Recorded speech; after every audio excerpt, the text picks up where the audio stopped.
Buenos días, queridos hermanos. Da gozo ver la iglesia tan llena y que sea para la bendición y para la gloria de nuestro Dios. Vamos a tener la palabra de ministerio para que el Señor nos ayude. El título del sermón o de la predicación podríamos decir: Voces de aliento al inicio de un año nuevo. El comienzo de un nuevo año suele suscitar preguntas siempre, ¿no? ¿Qué nos reportará? ¿Que entrañará experiencias venturosas o por el contrario tendremos días de amargura y días de frustración? Dos palabras resumirían el estado de ánimo de millones de personas al comenzar el año 2021.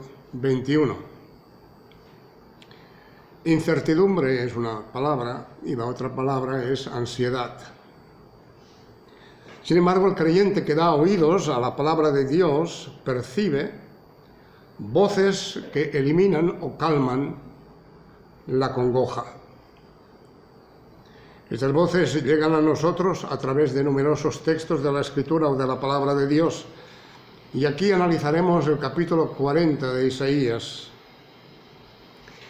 El capítulo 40 de Isaías, que es un mensaje del profeta dirigida a los judíos que, libres del cautiverio de Babilonia, habían de enfrentarse con una tarea difícil, la tarea de reconstruir la ciudad de Jerusalén y las estructuras políticas de la nación, y tenían que ordenar su vida espiritual en circunstancias descorazonadoras. Vamos a ver estas voces que clama el profeta. Isaías, hemos dicho, capítulo 40. Consolad, consolad a mi pueblo, dice vuestro Dios. Hablad al corazón de Jerusalén, decidle a voces que su tiempo es ya cumplido y que su pecado ha sido perdonado. Vemos aquí la voz del perdón. Hablad el corazón de Jerusalén, decidle que su pecado es perdonado. La palabra de Dios, queridos hermanos, siempre va dirigida al corazón y siempre entraña el anuncio del perdón divino. El pueblo judío se había apartado de Dios, le había seguido la idolatría, sus injusticias, una falsa religiosidad, y esta apostasía le había acarreado severos juicios de parte de Dios hacia el pueblo de Israel. Y el último fue la cautividad babilónica. Estuvieron sujetos y esclavizados por los babilonios. Y ahora ya el juicio se había cumplido, ahora llegaba la hora del perdón y de la renovación. Y siempre es así. Por eso la misericordia del Señor, la misericordia de Dios, siempre abre puertas a un futuro luminoso. Muchas personas, al examinar su vida con un mínimo de sensibilidad moral, son conscientes de que han pecado. Han pecado contra Dios y han pecado contra el prójimo. Y el remordimiento las tortura. No hay carga más pesada que el sentimiento de culpa, queridos hermanos y amigos. Y en estos casos lo único que resuelve el problema es cuando nos arrepentimos de nuestros pecados. El arrepentimiento con la confesión a Dios del pecado y con la reparación cuando es posible. Cuando se asume esta actitud, Dios perdona siempre. Cuando hay un verdadero arrepentimiento, Dios siempre perdona, porque la sangre de Jesucristo nos limpia de todo pecado. La carga desaparece, surge en el alma la paz, surge en el alma el amor, y por eso es bienaventurado, como dice el salmista, bienaventurado aquel cuyas transgresiones son perdonadas y borrados sus pecados. Por eso el creyente restaurado, el creyente que está en comunión con Dios, canta: bendice el alma mía al Señor, porque Él es quien perdona todas las iniquidades. Salmo 103, versículos 1 al 3. Poder apropiarse de estas palabras es una buena manera de comenzar el año. La voz del perdón. Leemos el versículo 3 al versículo 5. Voz que clama en el desierto: preparad, preparad un camino a Jehová, nivelad una calzada en la estepa de nuestro Dios. Todo valle sea alzado y bájese todo monte y collado, que lo torcido se enderece, y lo áspero se allane. Aquí encontramos la voz de la esperanza, queridos hermanos. En el desierto, preparad camino al Señor. Todo valle sea alzado y bájese todo monte y collado, que lo torcido se enderece y lo áspero se allane, y entonces se manifestará la gloria del Señor. El camino de Babilonia a Jerusalén no era una autopista, queridos hermanos. Entre ambas ciudades se interponía el desierto con sus montículos arenosos y sus hondonadas sombrías, con peligro de fieras y de bandoleros, sin sombra, sin agua, sin la certeza de que les esperaba un futuro radiante. Al llegar a su destino, no caerían en la más dolorosa decepción: los muros de la ciudad destruidos, el templo hecho una ruina, las calles y las casas que todavía permanecían en pie estaban ennegrecidas después de tantos años transcurridos desde que fueron incendiadas por el ejército de Nabucodonosor. Y como si esto fuera poco, a su alrededor acechaban pueblos y gobernantes implacables, fieramente opuestos a los judíos. No es de extrañar que muchos de los liberados del cautiverio se sintiesen invadidos por un espíritu desierto, por un espíritu de desaliento. Por eso es indispensable que toda actitud de autoensalzamiento, todo monte y collado, debía ser abandonada, y por el contrario, todo valle, toda forma de duda y de depresión debía ser alzado. Además, lo torcido, la conducta contraria a la palabra de Dios, debía ser enderezado, y lo áspero, lo que hiere, lo que molesta, debía ser allanado. Y en una palabra, el pueblo que había recobrado en su libertad había de vivir conforme el estándar espiritual que Dios había fijado en su ley. Y esto obligaba a un arrepentimiento sincero y una auténtica conversión. Los judíos provenientes del exilio necesitaban no solo la reconstrucción de la Jerusalén material, necesitaban sobre todo una restauración espiritual. Solo de este modo podría manifestarse la gloria del Señor. Nosotros, queridos hermanos, estamos en la misma situación. No solamente nosotros podemos ser ensalzados por el Señor cuando en nosotros y en nuestras vidas se manifieste la gloria del Señor. Y era la luz de esta gloria, la gloria del Señor, que todos se ve diferente y se veía diferente. Los judíos ya no mirarían las ruinas, no mirarían la miseria, no mirarían el caos, mirarían siempre al Todopoderoso. Y con esa mirada verían la gloria y verían la majestad poderosa y la soberanía del Dios eterno. Verían que Dios cambiaba las situaciones más penosas en experiencias de bendición. Y es la visión que el pueblo de Dios y cada creyente necesitamos en los tiempos actuales y en los tiempos en que vivimos. Mirar siempre la gloria de Dios y mirar el poder de Dios y mirar que las cosas pueden ser cambiadas por Dios. Si nosotros siempre tenemos esta mente que cambia completamente, como hemos escuchado también esta mañana, si cambiamos la mente, miramos al Señor, miramos la gloria del Señor, miramos la manifestación del Señor, miramos quién es el Señor, entonces las cosas cambian por completo. por completo. Él siempre tiene cosas nuevas, regocijadoras para nuestro futuro. Si sabemos avistarlas mediante los ojos de la fe, podemos decir como el salmista: el Señor es mi luz y mi salvación. ¿De quién temeré? ¿De quién temeré? El Señor es la fortaleza de mi vida. ¿De quién o de qué he de atemorizarme, queridos hermanos? ¿De qué he de atemorizarme? Si Dios está en mí y si Dios está en mi vida. El bien y la misericordia, dice el Señor en el Salmo 23:6, me seguirán todos los días de mi vida.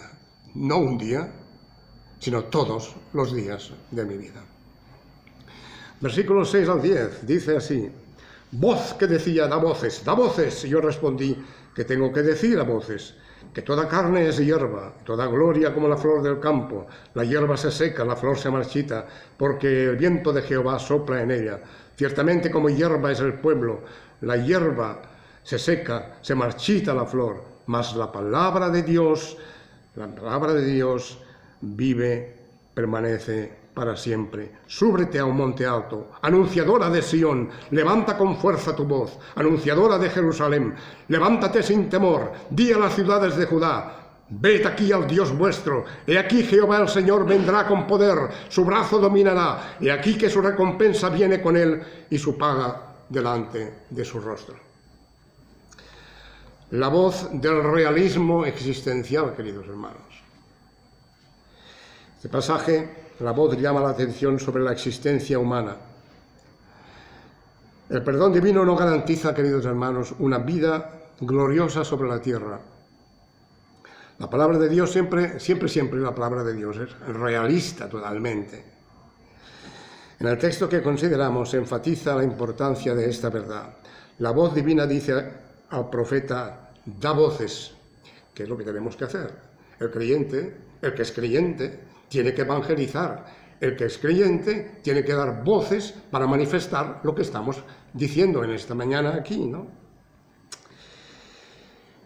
¿Cuántas personas se jactan a veces de su poder, de su sabiduría o de sus riquezas, quizá? Dios presenta al desnudo la realidad siempre. ¿Qué es el hombre? Nos hemos preguntado qué es el hombre. El hombre, hierba. Toda su gloria, dice aquí la palabra de Dios, como la flor del campo. La hierba se seca, la flor se marchita, porque el viento del Señor sopla sobre ella. Ciertamente como hierba es el pueblo, aún la persona más fuerte arrastra consigo la debilidad en todos sus aspectos, en el aspecto físico, en el aspecto mental, en el aspecto moral. Todo se va debilitando. A medida que los años pasan, todo se va debilitando. Cuando uno es joven no piensa en esto, pero cuando uno llega a una edad ya madura, pues sabe perfectamente que esta es la verdad, ¿no?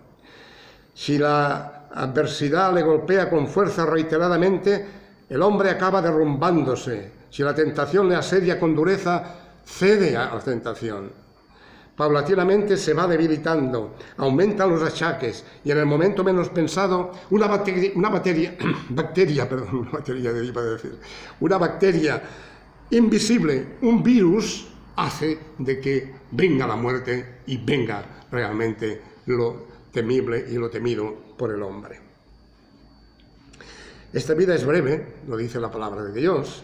Y por más que la ciencia hoy muchas veces la prolongue y la prolonga, también hoy puede decirse con razón que el hombre es corto de día y hastiado de sinsabores, brota como una flor y es cortado, huye como una sombra y no permanece, como dice el libro de Job, capítulo 14, del 1 al 2. Sus años, dice Job, están contados y pronto habrán llegado a su fin. Entonces, demasiado tarde, muchos reconocerán que su vida en la tierra ha sido vanidad de vanidades, todo es vanidad, como dice el profeta. O el predicador en este caso. No obstante, aunque el hombre perece, hay algo que perdura.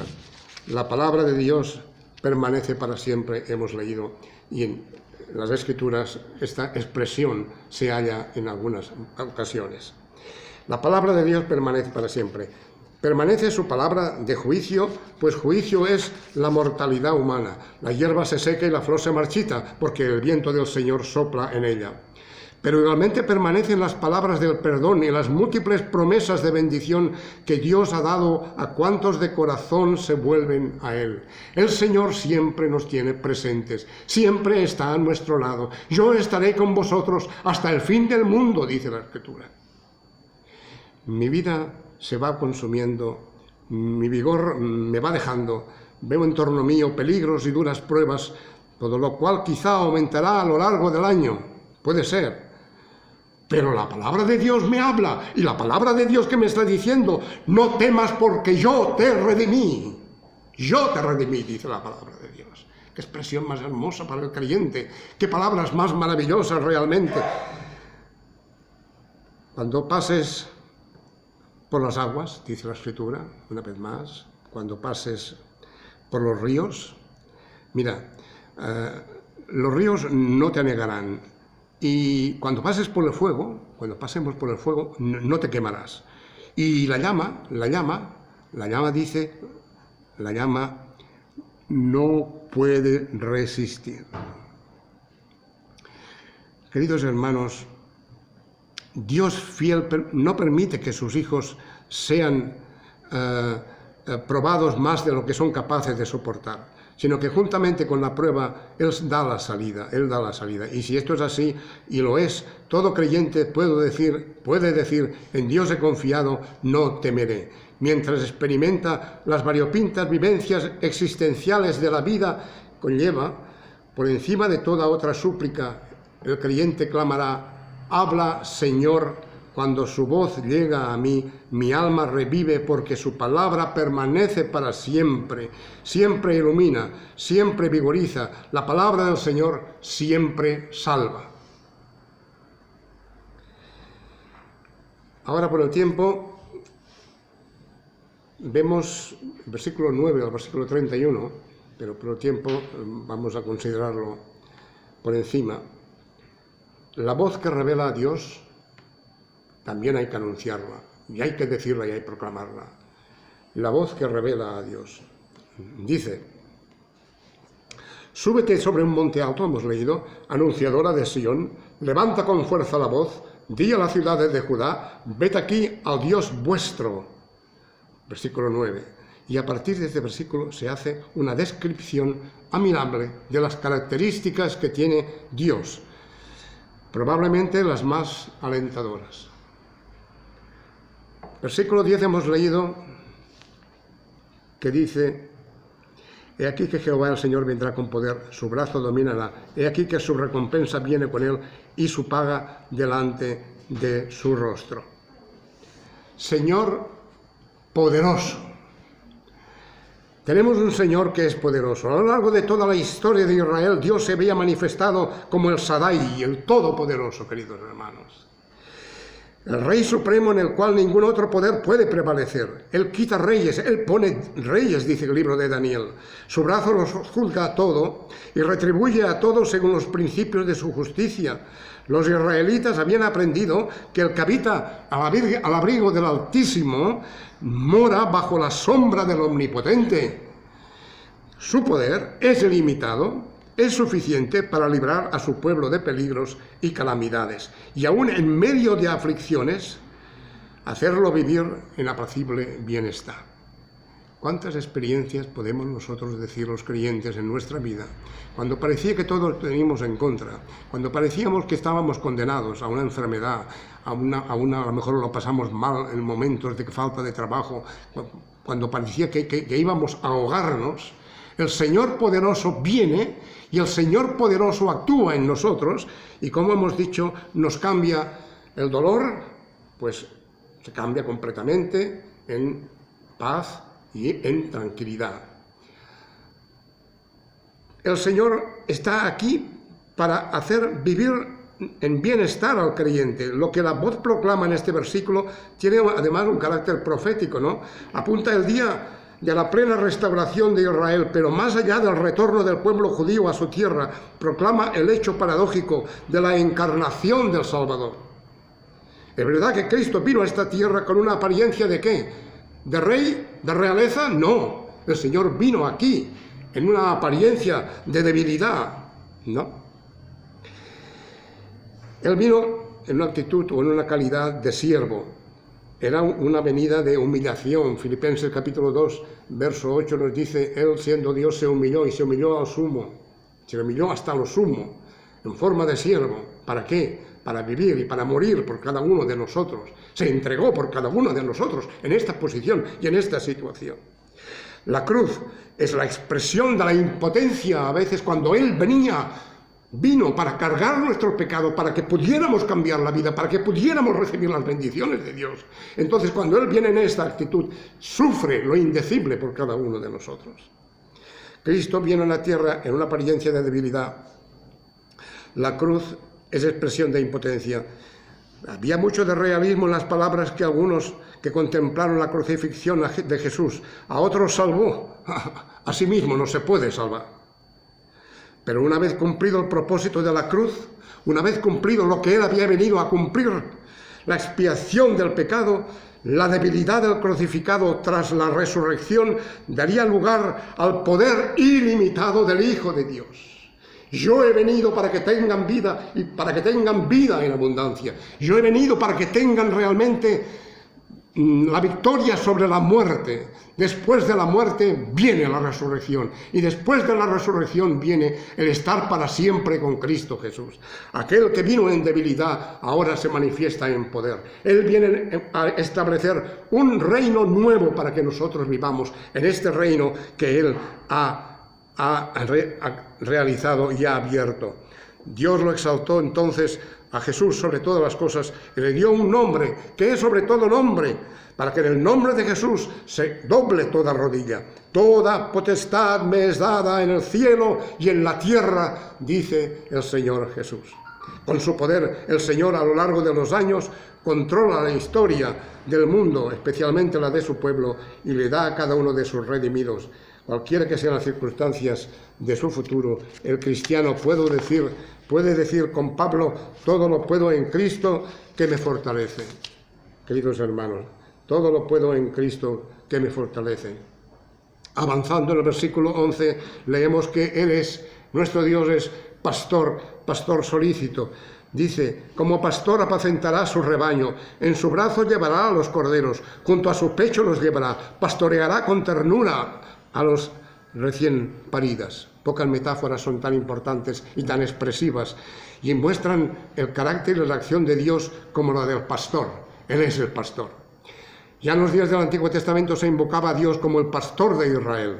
Y en el Nuevo Testamento hallamos la figura admirable del buen pastor, el Hijo de Dios, el bendito Hijo de Dios, que viene ¿para qué? Para pastorearnos, para consolarnos, para cuidarnos, para ayudarnos, para estar con nosotros todos los días de la vida. No son palabras, queridos hermanos, son realidades, son experiencias que las podemos vivir en nuestras vidas y son reales. Como dice a principio de un año, no sabemos lo que nos traerá, pero sí que sabemos que en el transcurso del tiempo el Señor va delante de nosotros y Él va a despejar el camino, queridos hermanos. Como Josué nos dice, yo estaré contigo por donde quiera que tú vayas. Asimismo, un buen pastor a su poder une la solicitud, la ternura, como Juan capítulo 10, verso 11 nos dice. Es comprensible porque Él dio su vida por las ovejas. Por ti y por mí dio su vida. Versículo 12 al 21 no los leemos, pero se manifiesta como el Creador. Dios es el Creador. No perdamos de vista nunca esto. Nos ha creado, nos conoce cada uno por su nombre, sabe cómo somos. Este pasaje del 12-21 sobresale el poder, la sabiduría de Dios, su grandeza incomparable, lo absurdo que era la idolatría. Tenían un Dios verdadero y eran capaces de adorar aquello que no era adorable, que era completamente corrupción. Todo aquello era pasajero, no servía para nada. Los ídolos de entonces no servían absolutamente para nada. Pero sí que el Señor está aquí y Él hizo todas las cosas. Dice en Génesis capítulo 1, y vosotros lo sabéis, Génesis capítulo 1, verso 1, Dios creó los cielos y la tierra. Y un día dice además, aquí la palabra de Dios, más adelante en el libro de Apocalipsis, dice, y Dios creará cielos nuevos y tierra nueva, donde no va a reinar el pecado nunca más, ni la muerte nunca más. nunca más. Va a haber la alegría, va a haber el gozo, va a haber el regocijo, vamos a estar para con Dios. Nosotros pertenecemos al reino de Dios, que ha sido ganado con la sangre preciosa del Señor Jesucristo. Realmente es poderoso el Señor para transformar las situaciones más difíciles y penosas de nuestra vida, y Él convierte en oasis el desierto, la oscuridad en luz y la angostura en liberación, y también lo hará en este año que empezamos de nuevo. Y por último, queridos hermanos, Dios se nos manifiesta a nosotros una vez más, y se nos manifiesta también como el sostenedor y el vivificador del pueblo. ¿Quién nos sostiene? ¿Quién nos hace vivificar? ¿Quién nos aviva? El Señor, el Señor. Y el Señor abre todo un abanico de posibilidades para que podamos realmente vivir una vida gozosa, aún en medio de las peores pruebas que puedan venir y pasar. Los judíos cautivos de Babilonia habían caído en el desaliento. El alma favorito del diablo es el desaliento, ya lo sabéis esto, ¿no? Y veían el futuro con pesimismo. No sé cómo vosotros veis el futuro, si lo veis con pesimismo. Este pesimismo era infundado, queridos hermanos. Su futuro estaba iluminado por promesas divinas de restauración. Admitimos la verdad de que nosotros los humanos frecuentemente nos fatigamos y desfallecemos, ¿no? Es verdad esto. Nuestra fe se debilita muchas veces. Quizá estamos en momentos de debilitamiento de fe, a ver que las cosas que pasan, por ejemplo, cuando nosotros vemos, y yo ya temo leer algunas revistas, y temo leer ya también el Facebook, porque todas las noticias que vienen pues son noticias casi todas malas, ¿no? Ahora glorificamos un poco la vacuna, que aún no se sabe cómo va a terminar. Pero bueno, muchas veces nosotros desfallecemos y nuestra fe se debilita y quedamos postrados en la perplejidad y el desánimo. Pero dice Isaías 40:28 aquí, que no podemos meditarlo más porque el tiempo ha pasado, nos dice: el Dios eterno, no el hombre que pasa como la hierba, sino el Dios eterno no desfallece, no se fatiga, el Dios eterno no se cansa, versículo 28. Por eso dice al final del capítulo que hemos leído: los que esperan en Él tendrán nuevas fuerzas para andar, pero no para andar solamente, sino para correr, e incluso para remontarse a las alturas celestiales en Cristo Jesús. Con estas fuerzas renovadoras, queridos hermanos, avancemos a lo largo del año dispuestos a correr con paciencia la carrera que tenemos por delante, puestos los ojos en el autor y consumador de la vida, que es Jesús. Que el Señor nos ayude, que el Señor haga que sea un año lleno de bendiciones, pero sabiendo que el Señor está a nuestro lado. Leamos a menudo capítulo 40 del profeta Isaías.